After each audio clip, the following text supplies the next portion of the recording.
Hi, I'm Chef Randall, inventor of the turbo cooker and the steam frying system. Today we're going to show you how to use your new Turbo Cooker Plus. And here to do that is America's favorite cook, Kathy Mitchell. Well, thank you, Chef Randall. Kathy, you're welcome. This is your kitchen. I'm going to let you get to it. Okay. Well, if you're watching this video, it means you're the proud owner of a brand new Turbo Cooker Plus. So let me show you what you got in the package.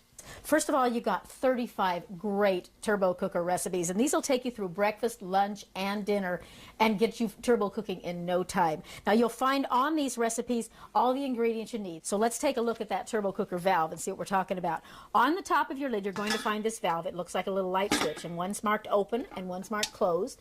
Now, I mentioned that all of the recipes use timing, and one of the pluses on the Turbo Cooker Plus is this great timer. What you're going to use this for is if the recipe says you need 3 minutes before you turn the food over, all you have to do to set your minutes is 1, 2, 3 on the minute set, and when you hit start, you've got 3 minutes. Now remember, you're always going to want to take off the timer before you wash that lid or put it in the dishwasher.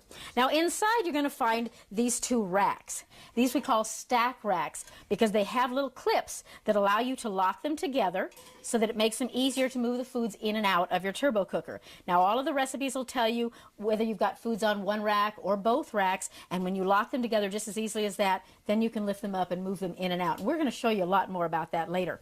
Now, inside the turbo cooker, you'll find a great DuPont non-stick surface, and the only thing you need to remember is you won't use metal utensils in here. You can use your wooden spoons, your plastic spoons, or any of your great nylon utensils. And as a matter of fact, we have a great set of nylon utensils that are specially designed for use with the turbo cooker, and you might want to pick up a set of those for yourself.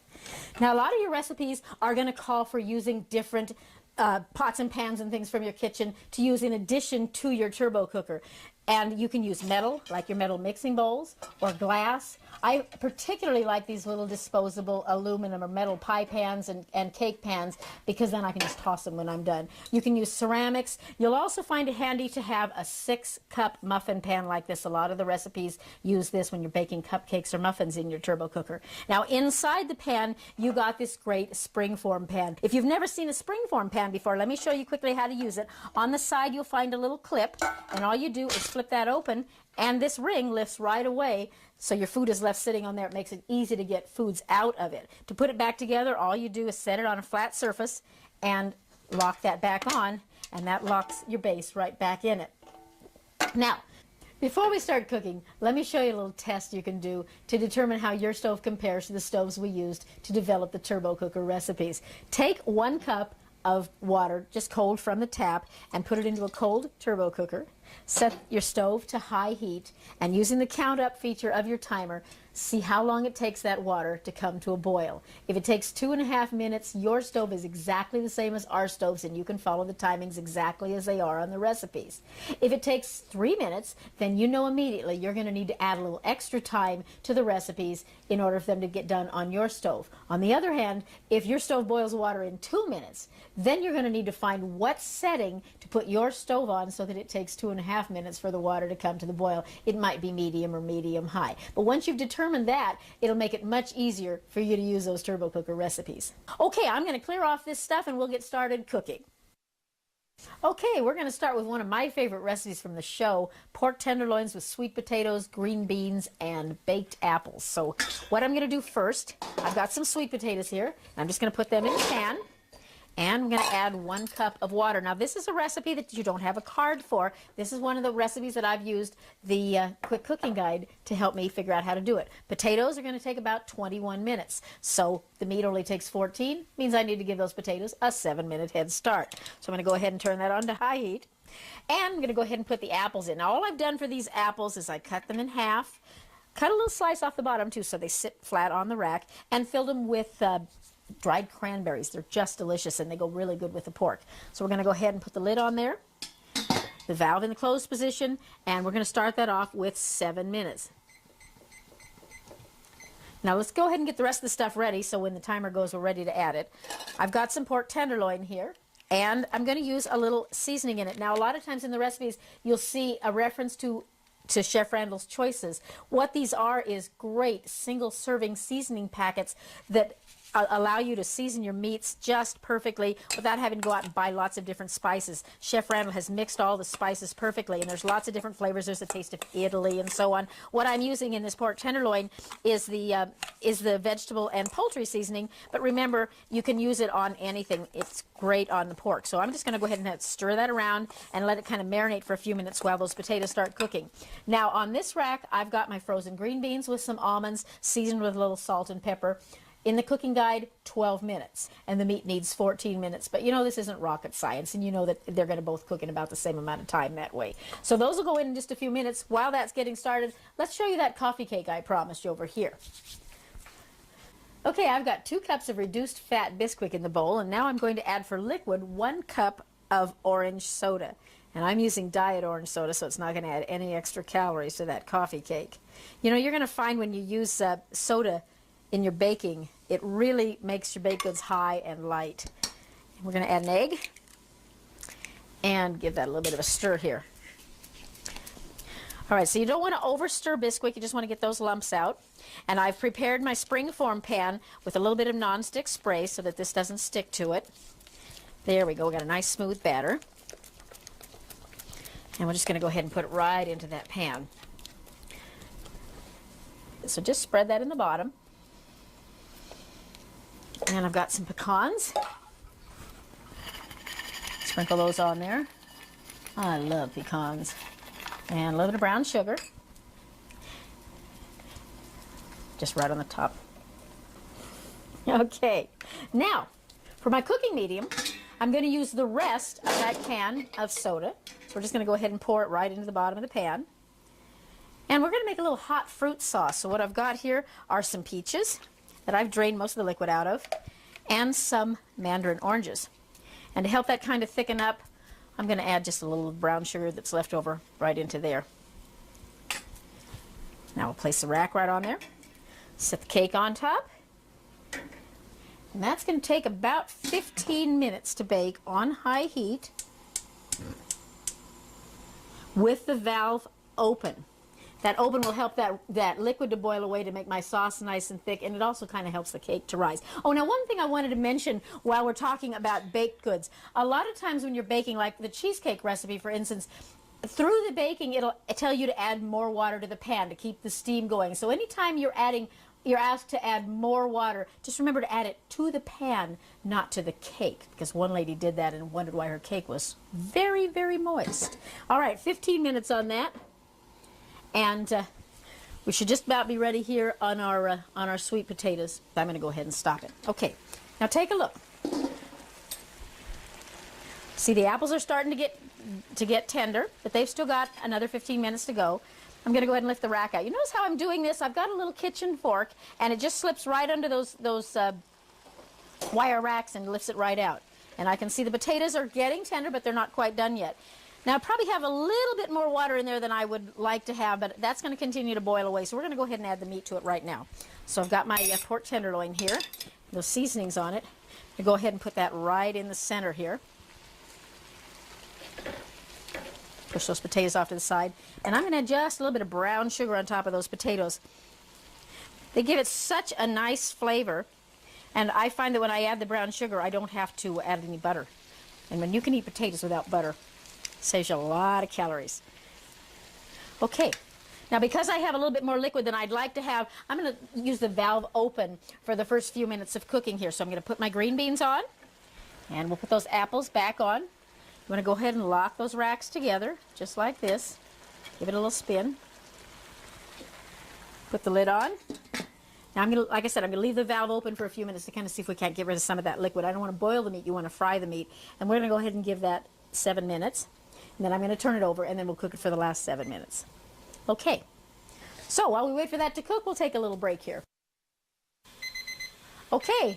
There's the timer on our pork. Let's see how we're doing here. I kept my eye on it while it was cooking, and there was plenty of liquid in there, so I didn't add any more. If I'd found the liquid was getting low, I would have closed the valve. Now we're going to just go ahead and lift off those apples and those green beans, and you're going to love the way these racks lock together. It makes it so much easier to move them around. Now here's our pork, and I'm just going to go ahead and flip it over. Look at the beautiful brownness we're getting on there. And remember, there's no oil in there, so you're cooking without any fats or oils. Those potatoes are just about done. This is going to be perfect. 7 minutes is going to be just perfect for this. I'm going to go ahead and put the racks back on now. And we'll give it that last 7 minutes, and then we'll be ready for dinner.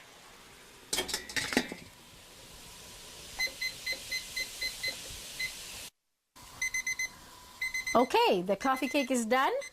I'm going to turn that off and shut off the power there. And this guy's like 30 seconds. Let's go ahead and shut it off. All right, take a look. I'm going to test those apples. Perfect. I'm going to go ahead and I'm going to take the apples off first. I'm just going to set those out of the way. Those are for dessert. There's our green beans. There's a little fork hole right in the side of that rack. Allows you to slip your fork in and get it off. And here's our sweet potatoes and our pork tenderloin. And if you can see, it's just perfect. There's just a little bit of a light glaze left in there. So let's slice into that tenderloin and see how we did. Oh, look at the color on that. Now this will feed a family of 3, 4, 2 at my house maybe. Oh, look at that tenderloin. Isn't that beautiful and juicy? Just the slightest hint of pink, which is okay on pork now. Oh, that looks so good. And some sweet potato. It's got such a beautiful thick glaze on it. Look at those. And some green beans. I love the way the vegetables come out cooked in here. Keep their color. And I suppose we could add an apple to that. There's our dinner. What do you think? Let's check that coffee cake. Ah, look at that. That rose up just beautiful. I'm going to go ahead and set that right on a plate. And then you'll see when we take off the springform pan, it's a little warm. See how easily that removes? And I'm going to go ahead and cut that. You'd normally want to let it sit for just a couple of minutes to kind of solidify. Sometimes you just don't have a couple of minutes. You're hungry now. Oh yeah, see the beautiful orange color? And I've said I've done this with strawberry soda too. It's really good. And that cooked in just 15 minutes with no watching. It's just a great fast breakfast if you like sweet stuff for breakfast. You can add a little bit of that hot fruit glaze to it. Your family's going to love this.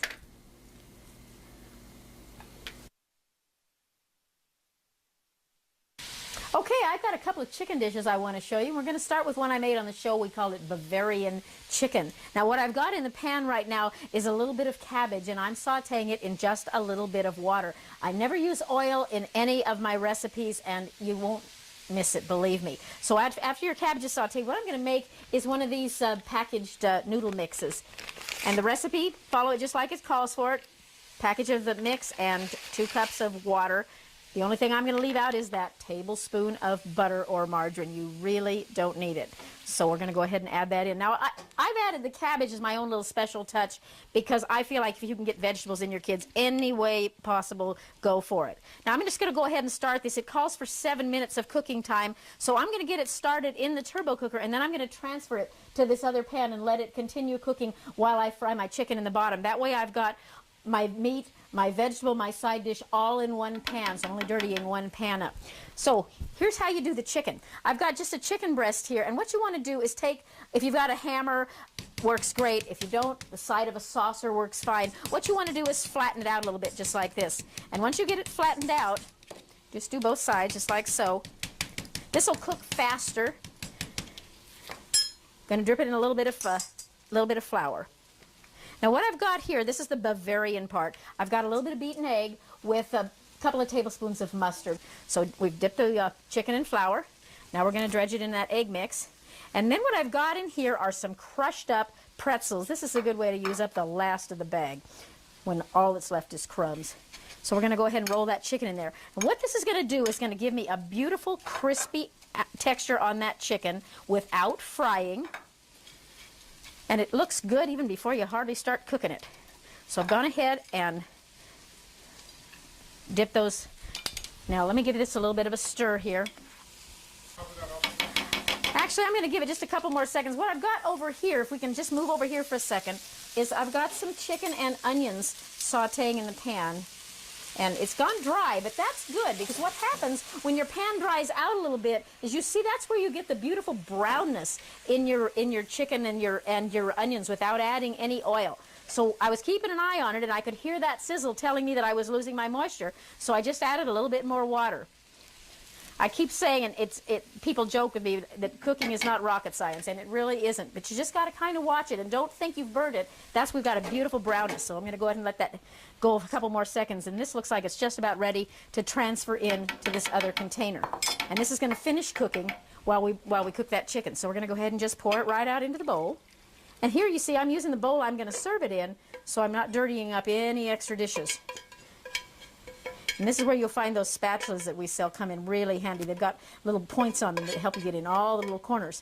Now, rather than stop and wash that pan, I'm just going to go ahead and take a little paper towel. We can add just a little bit of liquid to it to kind of swish out any residue that's in there. And while I'm doing this, this is a good chance for me to talk about one of my favorite little helpful hints. A lot of the recipes call for browning ground beef and draining off the fat. And I'll tell you, the easiest way to get the fat off of ground beef is, after it's browned up, just drop a little paper towel in there, push it around with a spatula, and that paper towel will soak up all that excess grease, so you don't have to transfer it into a colander to get rid of that extra fat.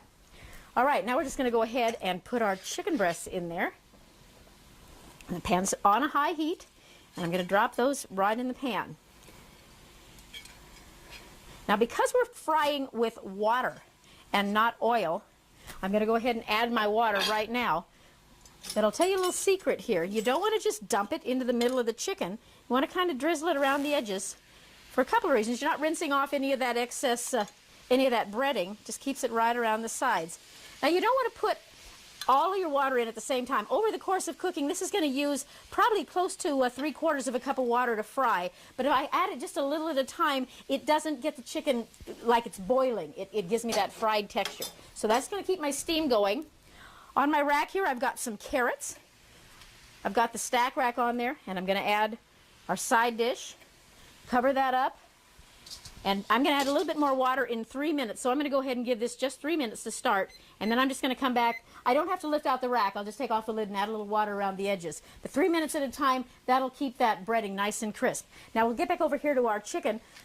I guess I didn't tell you what I was making over here. I'm making chicken and dumplings. So what I've done is I've sauteed the onions and the chicken. And can you see the beautiful brownness I've got without a drop of oil? You know, so many of us that cook think you have to have oil all the time to get your food brown, and you really don't. You can get a beautiful brownness using just water, but let the pan dry out just a little bit, then that caramelizing can begin. Okay, so now what I'm going to add to that is 2 cans of reduced fat cream of chicken soup that I've whisked up with a little bit of hot water, enough hot water to give me 4 cups total. And I use hot water because that'll bring this to the boil just a little bit faster. And I'm going to add my veggies. I don't know, Grandma said chicken and dumplings, you need peas and carrots, so I'm going to just go ahead and toss in some peas and carrots. And just let that come up to a boil while I mix up my dumplings. Now the dumplings are easy. You just follow the recipe on the box. I'm using reduced fat Bisquick. I've got about 1 2/3 cups, I think, of biscuit mix in here, and 2/3 cup of skim milk. And we're just going to go ahead and stir that up. Don't overmix them. Dumplings should be a little bit lumpy. And then we'll just add those. Okay, that's ready to go. Let's go ahead and, pardon me for licking my fingers. I'm going to add my water back to this. I said I'm going to need a couple more tablespoons of water in there. You don't have to lift off the racks. Just kind of pour it right in around the edges, just like that. You can hear that sizzle going on in there. That'll keep the steam going, because the steam is what's steaming those carrots and cooking my noodles on the top. And I'm pouring it just in around the edges so that it's not going to rinse any of the breading off those pork chops. Now I'm going to go ahead and give that another 3 minutes. Just over here I can see what's going on here. Okay, and in case I didn't mention it, we're cooking here with the valve closed. Now let's check that gravy for our chicken and dumplings here. Oh yeah, we've got a little boil going on there. So now we're going to go ahead and give that a stir and drop in our dumplings. Now the little trick is, if you dip your spoon into that hot gravy, it'll make it easier for that dumpling mix to fall right off into the pan. So we're going to go ahead and just drop those in by spoonfuls around there. I think a lot of people have stopped making chicken and dumplings because it's a lot of work. But this is so fast and so easy. We joked in the show about the turbo cooker making bisquick quicker, and it is. This chicken and dumplings from this point on is going to cook in only about 8 more minutes. So it's not something you have to cook all day on a Sunday afternoon. This could be an after work dinner, no problem at all. And you know, the turbo cooker recipes are so easy and so forgiving that you can get your husband involved in the cooking, or your kids will help out too in the kitchen. It really makes it easier on you, especially if you're a working mom. Okay, I'm going to put the lid on there, and those just need 8 minutes with the valve closed on high heat. Now I think we're time to turn over those chicken pieces. So let me grab my hot pads here, and I'm going to lift them out. Again, these racks locking together makes it so much easier to get them in and out of the pan. And now we're going to go ahead and turn over our chicken. Use that spatula to kind of slide in underneath and try to keep that breading from lifting off your chicken. Oh, I wish you could smell these. That mustard makes them so good. Now see, that's a do as I say, not as I do. Take your time so that you don't disturb that breading, and see how beautiful and brown those are getting. Now I'm going to go ahead and add a couple more tablespoons of water, again, right around the edges. So you keep that steam going, because remember, we're steaming those vegetables on the top. So just keep that water right around the edges. About 3 tablespoons there. And again, those are going to need about 6 more minutes total, but I'm going to stop it after 3 and put in just a little more water to keep the steam going. My timer's yelling at me. One nice thing about this timer too, if you've used it for 3 minutes, all you have to do to get the next 3 minutes is hit the start button again, and it's still set on 3. Okay, we'll come back and check that in about 6 minutes and see how they are. Okay, there's the beep. We're done here. Let's take a look at what we've got. All right, here's our side dish, our noodles and our sauce. Those are ready. Our carrots, beautifully steamed. Look at the color. You're just going to love the way the vegetables come out when you turbo steam them. They're just gorgeous. And here's our chicken. So all I got to do is serve that up. I said, be careful when you go underneath there. And you see we've got a beautiful crispy coating on there. And we can serve that up with some carrots. Your kids will eat more vegetables when you cook them in here. Now, what did this take? About less than 15 minutes. And I've got noodles and carrots and Bavarian style fried chicken. Less than 15 minutes. That's a great dinner. Now, let's take a look at those chicken and dumplings. Oh, yum. All right, now as usual, I forgot to sprinkle on the paprika. Normally when you put the dumplings in, if you sprinkle them with a little bit of paprika, it gives them a brownness that you're not going to get. Look how good that looks. And again, I like to check them to be sure they're done. Don't just go by what the recipe says. If it says 8 minutes, cook it for 8 minutes, and then check before you pull it out. You can see those are beautiful and fluffy inside. Those are perfectly done in just 8 minutes. And all we need to do is serve them up. Got a spoon right here. Oh, this is such a good meal. My family loves this. And again, you can change it to suit your family. If you want bigger pieces of chicken, leave the pieces bigger. Just give it a little extra time, a little gravy on that dumpling. I think we're ready to eat. Let me show you something over here. What I've got in the turbo cooker is some wild rice mix. Now, according to the package directions, this takes about 25 minutes to cook, and this has been in here about 10 minutes, so it's not totally done yet. So for the last 15 minutes of the cooking, I'm going to go ahead and make the rest of my meal. So what I've got on this rack is some fish. This is a piece of cod and some shrimp. Put a little bit of lemon on top, a little rosemary, whatever you like on your shrimp, and that's going to steam while the rice finishes cooking. Oh, wait, I forgot my asparagus. This is going to steam too, right on top of there. You don't always have to have vegetables on the rack. So I've got some asparagus right on top of there. Now we'll put the fish on top. And on top of that, I'm going to cook dessert. Now, watch what I've got here. This is a little chocolate Jiffy cake mix, and I mixed up, these are single layer mixes, so I mixed up the first layer and put it in a pan. And I've got the yellow cake mix mixed up right here. Now, I want to make you something special, and for this I'm using one of Chef Randall's essences or baking flavors. This is Praline. These are wonderful flavors. You use them to flavor ice creams or cupcakes or muffins or cake mixes. And by putting this in here, I can turn this ordinary yellow cake into a praline flavor, if I don't spread it all over myself. So we're just going to give that a stir. And I'm going to marble it right on top of this chocolate cake. Now, one of the things you are going to love about baking in your turbo cooker is that you can use inexpensive mixes like this, and they come out so moist because they're baked with steam. So let's talk for just a second about what you can expect when you bake in your turbo cooker. You're not going to bake pie.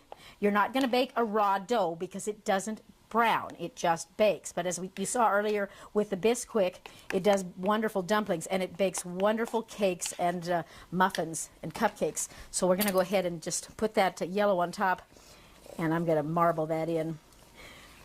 At your house, you can take a little more time to make this really special and beautiful. I'm trying to hurry here so we can get lots of stuff done for you. But what I've got now is what I'll call a marble praline brownie. And I know you might think I'm cheating calling this brownies, but I'll tell you what. Baked in the turbo cooker, this ordinary cake mix is going to taste as moist and chewy as the best brownies. And one more thing you might say, she's cooking those on top of fish. I'm doing this to prove to you that even with something as strong flavored as fish, there is no flavor exchange when you bake in the turbo cooker with the valve closed. So I'm going to close the valve, and in 15 minutes, think about it, I'm going to have rice, steamed asparagus, fish, shrimp, and dessert, my brownies, all in one pan without heating up the oven or having lots of extra pots and pans. Okay, now let's check our cake. All right. Looks pretty good. I should have a toothpick, but I don't. That's not quite done in the bottom. I'm going to go ahead and give that cake just a couple of minutes more. But I want to show you the rest of the food here, because there's our fish and our shrimp. And you can tell that shrimp is done because it's turned that beautiful color. I think I have a clean fork over here. And that fish is beautiful and flaky. Doesn't that look great? And let's check our rice right underneath. Well, there's our asparagus. And see, that rice has just about absorbed the last of its water. That rice couldn't hurt to maybe go for another minute or two anyway. So let's go ahead. The fish is done, but I'm going to go ahead and leave it on there. That's one of the things you're going to love about cooking on the turbo cooker, is it is so forgiving. You can always take an extra minute or two. It's not like something that's on with no moisture in it or in an oven. It's never going to burn. So I'm going to go ahead and give that cake just a couple more minutes. I think that'll get it done. So let's zero it out. 2 more. Okay, there's that timer. Let's see how he did. I have faith. I'm turning off the fire. And I have a toothpick this time. I think he's done. My children say I have asbestos fingers, and I do. You're going to use hot pads. Okay, I'm going to take that rack off. And look at that fish and the shrimp. We know that was already done, but you see, it didn't hurt it to leave it in there for just a few more minutes. And lift that off of there. And here's our rice and our asparagus. I'm going to go ahead and pull just a little bit of that out of there. Ooh, yum. And we'll get some of that rice. A little bit of fish. Oh, it's flaky and beautiful. And some shrimp.